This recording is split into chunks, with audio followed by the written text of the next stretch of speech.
Hey everybody, it's Jason Blaha here, and once again it's time for the Q&As. Let's go ahead and get this started. All right, first question. Do you think alternate day fasting could be appropriate for lifters with lots of fat to lose? No. If so, would you fast lifting or non-lifting days? Um,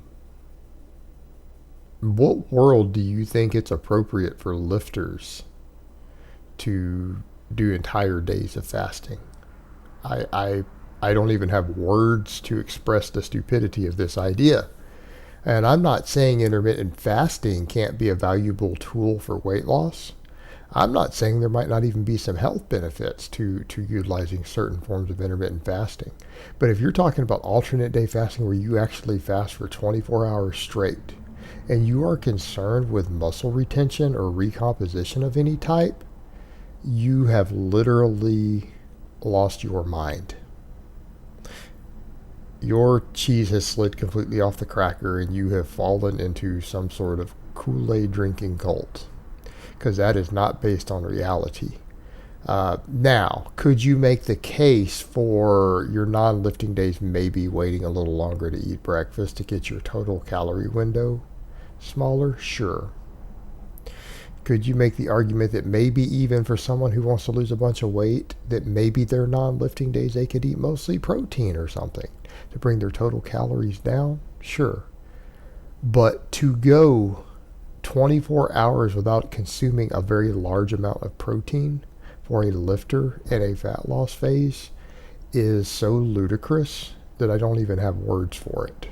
I really and truly don't. I don't know where people come up with this nonsense.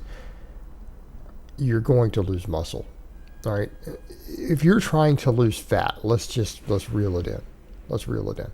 If you want to lose fat and you are a lifter, you need to create a calorie deficit through some mechanism or another. I don't care whether it's through, if it fits your macros, a ketogenic diet, a low-fat diet, intermittent fasting, whatever protocol you happen to choose to use, hey, that's fine.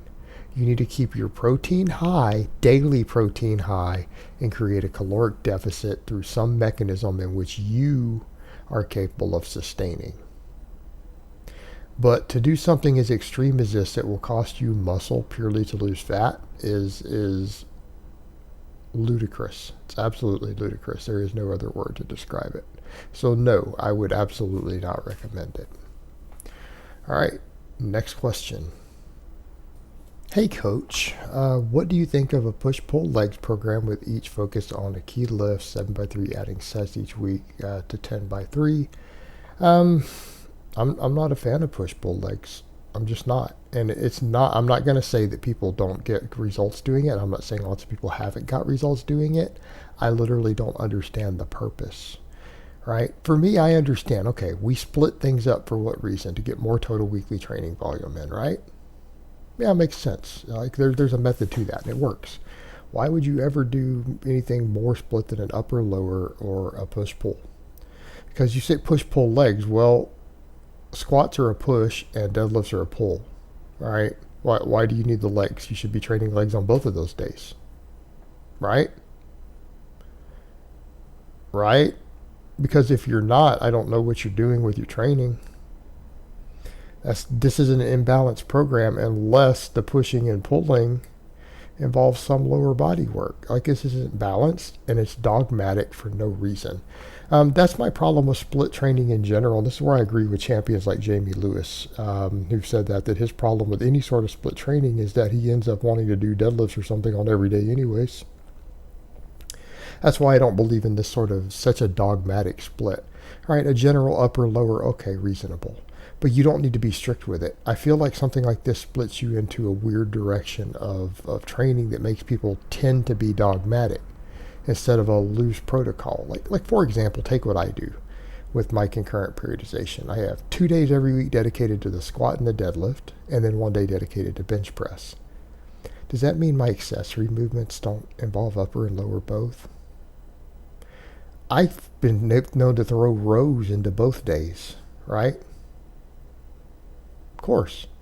I do abs every one of those days. I do hamstring work, rear delts sometimes every single day in spite of that being my split.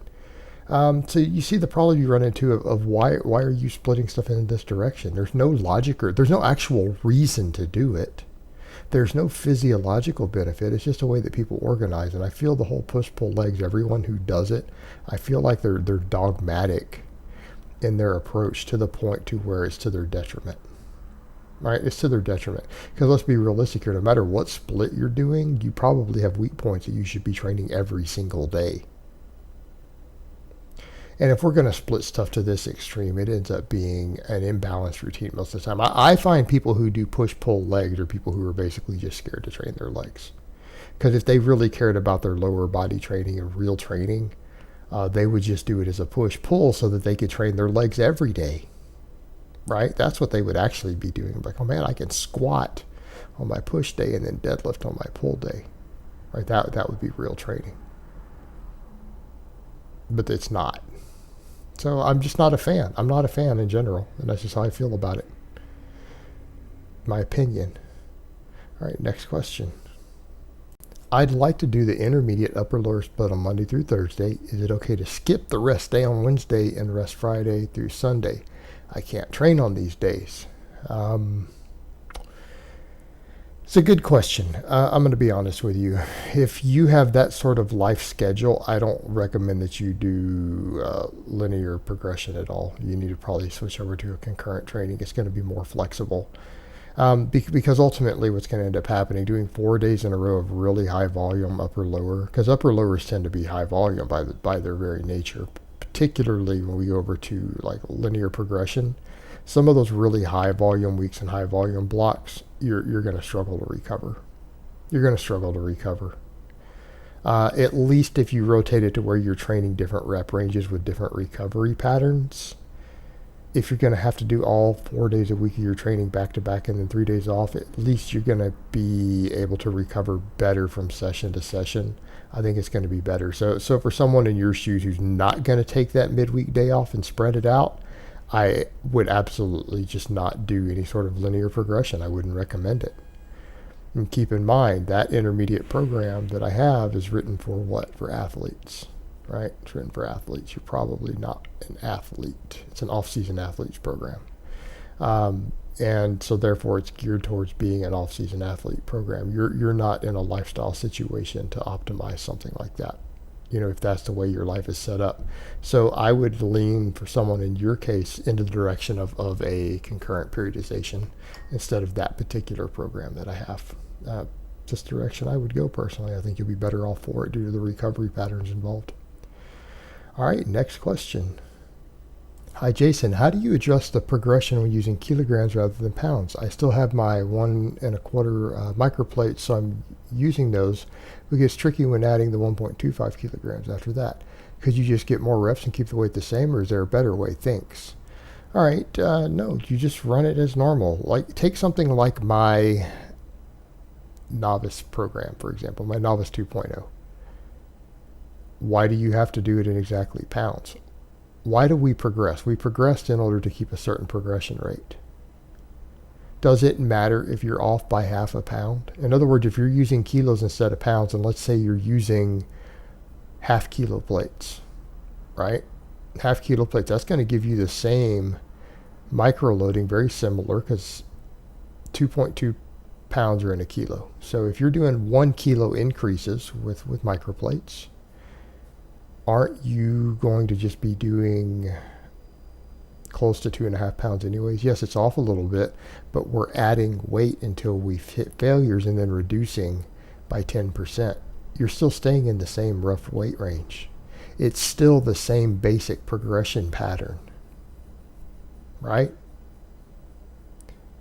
Do you really and truly think at the end of the day 0.3 pounds is going to matter as far as using that for small increases when you already have a system in place to regulate the rough percentage RPE range you're in?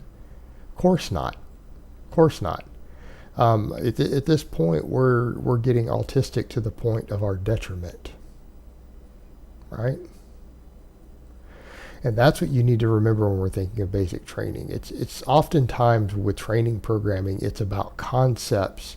And we put rules in place. Those rules are not there to be locked in stone. Those rules are there to keep you guided in the right direction. And when we're dealing with, say, weight increases, I could have picked a different number. I could just as easily and said, for this lift, you do 2.5 pound increases. I could have made it 2.7 pounds and made you guys buy even smaller microplates, right? Right? It would have given the exact same results, because when you do increase beyond your capacity, you're going to hit a threshold where you've got to reduce anyways, and it's going to keep you inside the right intensity range. It's a range with a general trend towards linear progression.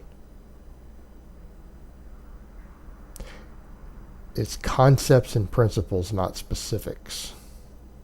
And you've got to understand that when dealing with training programming. So you'll be fine. Just do 1 kilo increases. Get yourself a pair of half kilo plates. You're done. Problem solved. Anything that I say is a 2.5 pound increase, you can do 1 kilo. If it's supposed to be a 5 pound increase, you can do 2 kilos or 2.5. It doesn't matter, because you're going to hit certain thresholds where you're going to stall and then you regress anyways. It's going to keep you where you need to be. It'll be fine. All right, guys, but that's really all I have to say on that today. I hope it's been informative, and I will talk to you guys next time in part 2.